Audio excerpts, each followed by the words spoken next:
right, so today I'm talking to the guys that are losing the buy box on Amazon.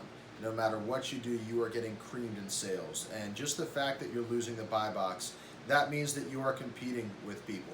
And there's only two ways that that can happen. Either one, there were some poor decisions made that resulted in competition between authorized resellers, in which case you're competing with your own team. Bad idea, by the way. You probably want to revamp and rethink that strategy. Or number two, is you've got unauthorized players in the field. You got people that have come into the marketplace that are selling your products without your permission and without your authorization, and buying it from some point in your supply chain in between the original manufacturer and the end result consumer at a low enough margin that they can now come in here and come with enough of your inventory to be able to compete with you, not just for sales, but on price. And that can be a big issue. So recently I've had several brands contact me that are losing the buy box on Amazon in particular more than 90% of the time, and really trying to figure out, well, what do I do about this? So there's a couple of different areas you need to look. One is the obvious. You need to make these unauthorized sellers go away.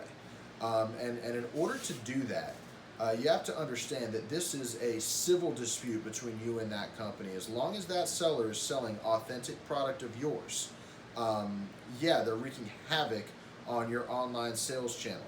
But the only way that you can really gear up to go after them without an attorney advising you or guiding you, so to speak, is to make sure that you have proper legal standing to be able to enforce, for example, your trademark against that seller, to be able to force them to stop selling.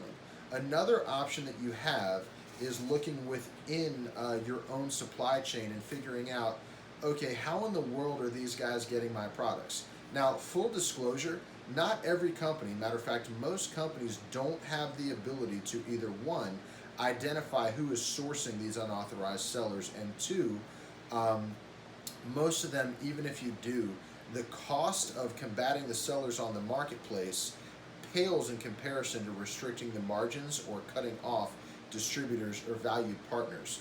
So you don't want to be penny smart and dollar stupid when you're looking and measuring what to do about the inventory that's getting in the hands of these unauthorized sellers. However, in some cases, you can find some low-hanging fruit there and knock off some of your competition.